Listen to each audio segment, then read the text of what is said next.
नमस्कार दोस्तों, मैं डॉक्टर नीतू रानी आपके अपने YouTube channel Saraswati education time में आप सभी का स्वागत करती हूँ। और आप लोग कैसे हैं? आई होप आप लोग बहुत अच्छे होंगे। तो काफ़ी दिनों बाद मेरी वीडियो आ रही है। इस दौरान बहुत सारी चीज़ें हुई, मेरी शादी हुई, तो काफ़ी लंबा गैप हो गया। लेकिन मैं ये आपको अश्योर कर रही हूँ कि अब जो क्लासेस होंगी वो कंटिन्यूस होंगी, ठीक है। तो आज का जैसे कि हम चल रहे थे हिंदी भाषा को लेकर, हिंदी भाषा में हमने संधि को पढ़ लिया, समास को पढ़ लिया, तो उसी प्रक्रिया में हम आगे लेकर आए हैं अलंकार। अलंकार को हम इंग्लिश में, जैसे कि हम लोग पढ़ते हैं इंग्लिश में, उसको कहते हैं figure of speech, figures of speech. तो इसी प्रकार आज हम हिंदी में भी अलंकार होते हैं। लेकिन हम अलंकारों को जानने से पहले कुछ चीज़ें ऐसी हैं जो अलंकार तक हमें पहुंचाएंगी कि अलंकार कब हम पढ़ें या अलंकार क्यों हमें पढ़ने चाहिए, क्यों हमें अलंकार पढ़ने पड़ते हैं। तो उसके लिए विस्तार से मैं इसके बारे में बताना चाहूँगी कि देखिए, अलंकार का प्रयोग पद्य में होता है। पद्य यानी कविता में होता है। किस में होता है? कविता में होता है। अब चूंकि कविता में होता है तो पहले हम इसको समझ लेते हैं कि साहित्य, जब हम हिंदी साहित्य में, साहित्य से पूर्व में जब हम शुरू के साहित्य की बात करते हैं, साहित्य के बारे में आप सब जानते हैं, लिटरेचर होता है साहित्य, यानी कि कोई भी ऐसी चीज़ जिसको पढ़कर हम प्रभावित होते हैं, यानी जो हमारे भावनाओं के साथ विशेष रूप से जुड़ जाती है, वो साहित्य कहलाती है। अब वो सारी चीज़ें साहित्य के अंतर्गत आ सकती हैं। उनमें कला, सभी प्रकार की कलाएं होती हैं, मूर्ति कला और स्थापत्य कला, चित्रकला, और साथ ही साथ हमारा जो साहित्य है वो सब कला के अंतर्गत ये आते हैं। साहित्य क्या करता है? हमारे मनोभावों को दूसरे मनोभावों के साथ जोड़ने का प्रयास करता है, यानी कि किसी की भावनाएं को हम आसानी से समझ सकते हैं, वो हमारी भावनाओं को समझ सकता है। तो एक तरीके का जुड़ाव, सहित भाव, यानी साहित्य क्या है? किसी की भावनाओं के साथ जुड़ा होना, यानी हमारे और उसके भाव का साथ साथ होना ही क्या होता है? साहित्य होता है। तो पूर्व में जो साहित्य से हम अर्थ लेते थे वो होता था काव्य, क्योंकि आपको पता है कि शुरुआत में जो भी ज्ञान की चीजें थी, है ना, वो किस रूप में थी? वो श्रुति रूप में थी, यानी सुनने, हम ज्ञान को क्या करते थे? सुन रहे थे। फिर चाहे वो हम आदिकाल से ले, अगर हम अपने पूरे इतिहास को देखें तो जो वेद हैं वो भी क्या है? वेद को हम क्या कहते हैं? वेद भी क्या है? श्रुति है। श्रुति यानी कि सुनी जाने वाली चीज है। वेदों को क्या किया गया? सुना गया था, है ना। और इन वेदों में क्या थी? एक संगीतात्मकता थी जिनको याद रखा जा सके। अब देखिए, पहले क्या होता था, अब किसी चीज को याद रखने के लिए भी पहले लोग रचनाएं जो करते थे ना, वो किस में होती थी? संगीतमय होती थी। कैसी होती थी? संगीतमय, ताकि जो चीजें हैं वो याद रह सके। अब हम सभी जानते हैं, अगर किसी ने कोई बात आपसे कही कि आपको ये 4 लाइन याद करनी है, आप अच्छी तरह जानते थे कि एक गाना हो और एक निबंध की 4 लाइनें हो, तो आप अच्छे तरीके से जानते हैं कि गाना आपको जल्दी याद होगा बशर्ते आपके निबंध को याद करने से पहले। तो 2 चीजें आपके सामने होंगी, एक होगा कोई गाना और एक होगा सीधी वाक्य। लेकिन आप क्या कर लेंगे? आप गाना जल्दी से याद कर लेते हैं। तो पहले क्या होता था, लोग संगीतवादी चीजों को बहुत जल्दी याद करते। तो पहले पढ़ाई लिखाई भी कैसी होती थी? संगीतमय होती थी। तो संस्कृत भाषा में ज्यादातर जो चीजें थी वो संगीतमय थी, लयात्मक थी, तो इसीलिए वो बहुत जल्दी याद हो जाती थी। तो पहले साहित्य भी कैसा था? काव्य में था। कैसा था? मतलब कविता के रूप में था। और हम सभी जानते हैं कि साहित्य का जो प्रारंभिक रूप हम देखते हैं वो है नाटक, है ना। साहित्य हम सबसे पहले किस में देखते हैं? या नाटकों में। और नाटक को हम प्रारंभ में किस रूप में देखते हैं? काव्य में, है ना। और हम ये जानते हैं कि इस नाटक को फिर काव्य में हम कई रूपों में देख सकते हैं। दृश्य, है ना, श्रव्य। शुरू में क्या थे? ये 2 प्रकार के होते थे।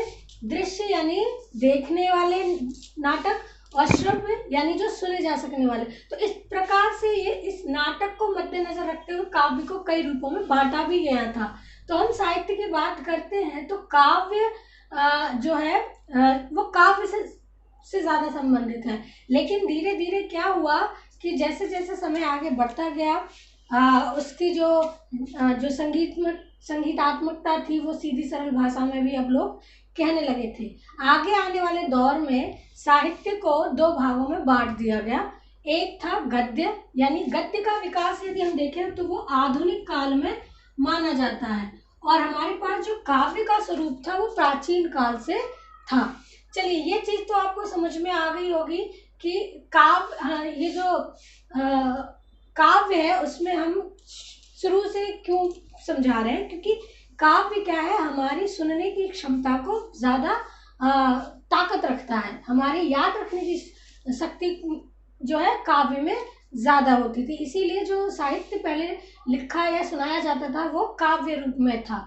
लेकिन धीरे धीरे जैसे जैसे छपाई का कार्य शुरू हुआ, है ना, सब चीजें एक दूसरे के पास नजदीक जाने लगी, साधारण विचार भी अब जो है एक दूसरे से बहुत ज्यादा विस्तार से फैलने लगे थे, तो इस वजह से जो है फिर गद्य का धीरे धीरे विकास हुआ। चलिए आगे हम बताते हैं कि ये तो रही काव्य और साहित्य की बात। तो अब हम देखते हैं कि साहित्य को हमने दो भागों में बांटा, गद्य और पद्य। ये बहुत मैं बता दे रही हूँ इसीलिए क्लियर कर देती हूँ। गद्य क्या होता है, सीधी सरल सहज भाषा में लिखा गया वाक्य जो प्रथम पठन से ही समझ में आ जाए, यानी कि पहली बार में कोई वाक्य ऐसा है जो पहली बार में पढ़ने से वो क्या हो जाता है, समझ में आ जाता है, वो क्या हो जाता है, हमारा गद्य हो जाता है। इसको हम इस तरीके से भी लिख सकते हैं और साधारण रूप में, इस रूप में भी हमें देखने को मिलता है, लेकिन सही शब्द यही है, गद्य, याद रखना। गद्य और सरल भाषा में यदि हम देखें, ऐसी रचना जिसमें छंद ना हो, है ना, ऐसी रचना जो छंदबद्धता से मुक्त हो, वो क्या होती है, गद्य होती है। और पद्य क्या होती है, ऐसी रचना जिसमें छंद हो, गयता हो, यानी कि गाने वाली चीज हो, यानी संगीत हो। गयता से मतलब क्या है, जिसमें संगीत हो, गीत हो। कहने का मतलब ये क्या है कि एक तरीके का गीत हो, वो कविता हो, गीत हो, वो क्या होता है, पद्य होता है। तो ये चीज क्लियर होगी, गद्य क्या होता है, पद्य क्या होता है। तो अब मैं आपको ये बता रही थी कि ये जो अलंकार होते हैं वो पद्य रचना का एक महत्वपूर्ण तत्व माना जाता है ना। जैसे कि छंद, तो कविता के जो मुख्य तत्व हैं, कविता या काव्य या पद्य, कुछ भी कह लीजिए, तो ये इसके कुछ प्रमुख तत्व होते हैं। क्या होते हैं, तत्व। सबसे महत्वपूर्ण तत्व क्या है, छंद है ना। सबसे महत्वपूर्ण तत्व क्या है, छंद है। छंदों के अंतर्गत ही सारी चीजें आती हैं। उन्हीं महत्वपूर्ण तत्वों में आते हैं हमारे अलंकार और रस, गुण और दोष। ये कुछ तत्व हैं काव्य के जिन पर हमें फोकस करना होता है। तो आज मैं जो बात कर रही हूँ वो अलंकारों को लेकर कर रही हूँ। तो चलिए हम चलते हैं, अलंकारों को पढ़ते हैं कि आखिर ये कविता के प्रमुख तत्व अलंकार क्या होते हैं, कितने भेद होते हैं और क्यों हमें ये क्यों आकर्षित करते हैं। तो जैसा कि अलंकार लिखा हुआ है, अलंकारो इति अलंकारः, है ना, यानी जो चीज देखने में अच्छी लगे उसको हम अलंकार कहते हैं। यानी कि जो चीज शोभा कारक है, यानी अच्छी लगने वाली है। शोभा का अर्थ तो सभी जानते हैं, जो चीज अच्छी लगे, मोहित करे, आकर्षित करे, है ना, अट्रैक्ट करे, उसको हम कहते हैं शोभा। तो कोई भी चीज शोभा कारक पदार्थ को ही हम क्या कहते हैं, अलंकार कहते हैं, है ना। अलंकृत चीजें होती हैं, जैसे कि कोई भी रंगोली आप बनी हुई देखते हैं तो बहुत अट्रैक्ट करती है ना। कोई भी ऐसी सुंदर चीज, कलाकृति कोई बनी हुई देखते हैं तो क्या करती है, कहते हैं ना, अलंकृत हो रही है, बहुत प्यार, चमक रही है। अलंकृत का है ना, चमकना, है ना, अट्रैक्ट करता। कोई भी आप देखते हैं ना, कोई भी जैसी जो भी स्पार्कल करने वाली चीजें जो खींचती है अपनी ओर, अट्रैक्ट करती है, तो उसको ही हम कहते हैं अलंकृत कर रही है। संस्कृत में उसको कहते हैं अलंकृत करना, यानी चमत्कार करना या चमकना, या अच्छा लगना, कुछ भी इसको कह सकते हैं। तो अलंकारो इति अलंकार है, यानी जो भी शोभा कारक पदार्थ हैं, यानी जो अच्छे लगने वाली चीज़ें हैं, पदार्थ कुछ भी हो सकता है वो। तो व्यापक रूप से अलंकार का क्या अर्थ है कि जो चीज़ें, कोई भी पदार्थ, कोई भी चीज़, कोई भी वस्तु जो अच्छी लग रही है वो क्या है, अलंकार है।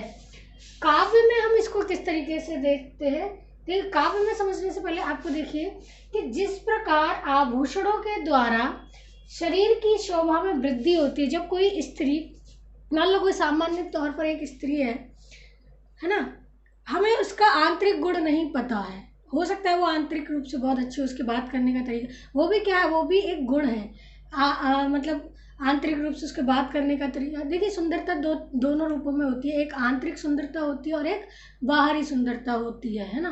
कोई व्यक्ति, कभी कभी क्या होता है कि कोई व्यक्ति बाहर से आकर्षण ना लगे, लेकिन यदि उसका व्यवहार अच्छा लगता है तो कहते हैं नहीं भाई वो अच्छा सुंदर है, क्यों, क्योंकि उसका आंतरिक स्वभाव अच्छा है। उसी प्रकार कुछ लोग ऐसे होते हैं जो अंदर से चाहे कटु हो लेकिन बाहर उनकी शोभा अच्छी होती है, तो वो भी कहीं ना कहीं अट्रैक्ट करते हैं। तो अट्रैक्शन या आकर्षण या अलंकरण दोनों रूपों में होता है, बाहरी रूप से भी और आंतरिक रूपों से भी। तो काव्य में भी दोनों रूपों में होता है, आंतरिक सौंदर्य और बाहरी सौंदर्य।